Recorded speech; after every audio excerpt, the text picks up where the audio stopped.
Hi there and welcome back to Blueprints for Little Spaces. I'm your host Marisa Becker, interior designer and founder of Me Studio, where I help mums turn their kids' rooms from overwhelming to finally working. So let me paint a picture. Imagine planning a trip. You spend hours scrolling beautiful destinations, saving packing tips, watching videos of people floating in clear blue water or sipping cappuccinos in little side street cafes.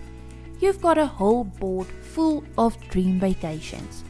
But you never actually book the flights. Your suitcase stays in the cupboard and you keep saying one day. That's what I see so many mums doing with their kids' rooms. You've pinned the ideas, saved the photos, you want the cozy reading nook, the calming colors, or the toy shelf that magically stays tidy. But when you walk into your child's room, it still looks, well, nothing like your board. And you're left wondering, why does it look so good online but never comes together here? Here's the truth. It's not that you're not trying hard enough, it's that you're starting in the wrong place. Okay, now let's talk about that Pinterest board.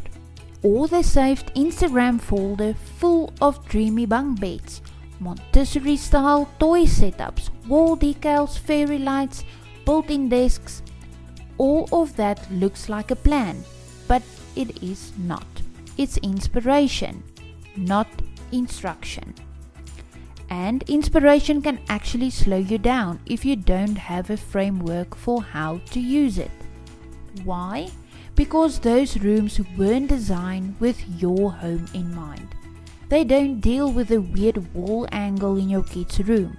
They don't know that your child shares a room with a sibling, or that you're renting and can't draw or paint, or that your kid is obsessed with plushies and refuses to let any go.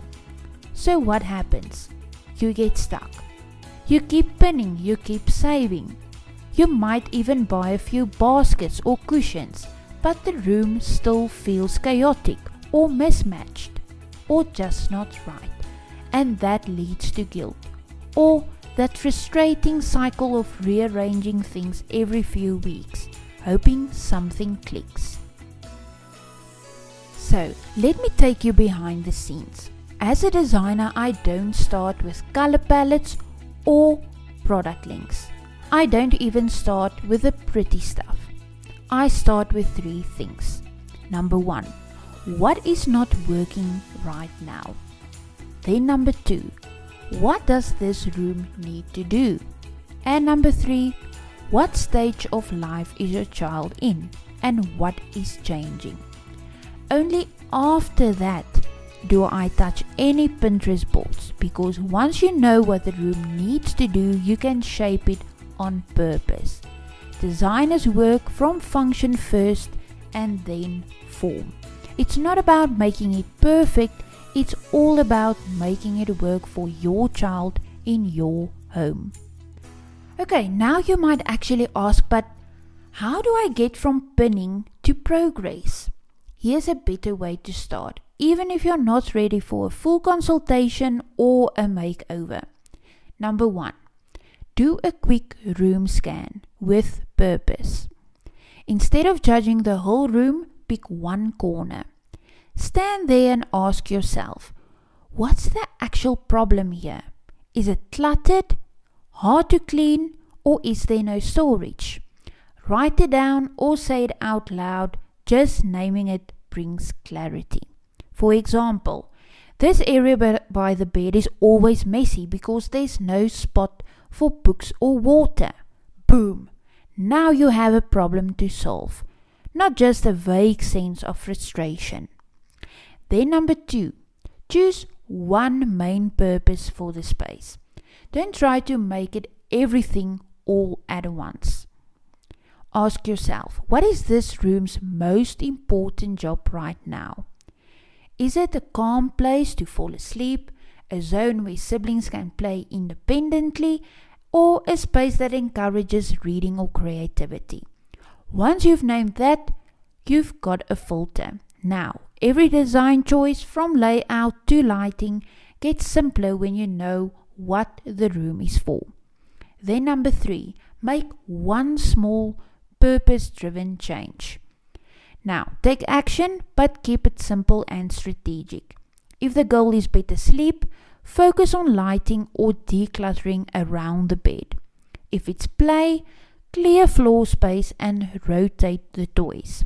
If it's creativity, set up a small drawing station or shelf with accessible art supplies. Think, what's one thing I can move, remove, or add in 10 minutes? Remember, momentum goes to makeover. So, you're not waiting for a full weekend or a big budget. You're choosing clarity and progress, and that's where change starts. Okay, now here's the thing. Pretty inspiration can motivate you, but it won't guide you. A plan will, and not a complicated one, just a clear sense of what is the space for, what's not working, and what steps to take next. When I work with moms one-on-one, this is exactly what we do. We don't jump to shopping lists or paint colors. We map out the space, figure out the priorities, and then I guide them through a step-by-step change based on their space, budget, and what their child actually needs. And the result? They finally feel like the room is working with them and not against them. No more rearranging for the 10th time. No more random decor purchases. And no more staring at the saved folder feeling stuck. Just progress, one decision at a time. If today's episode made you nod along, if you're sitting there thinking, yes, this is exactly what I've been doing and why I'm stuck, then maybe it's time to stop trying to figure it all out alone. You can DM me the word plan on Instagram, or you can click on the link in the description below to see how we can work together. Whether it's a bedroom, a playroom, or shared space, I'll help you figure out what's not working, what to focus on first, and how to make the room feel calm, functional, and fun again. You don't need a full renovation to create a space that supports your child. You just need a plan. One that starts with your family and not a pinboard. Thank you so much for listening and joining today. Remember, small changes can make a big impact. Happy designing!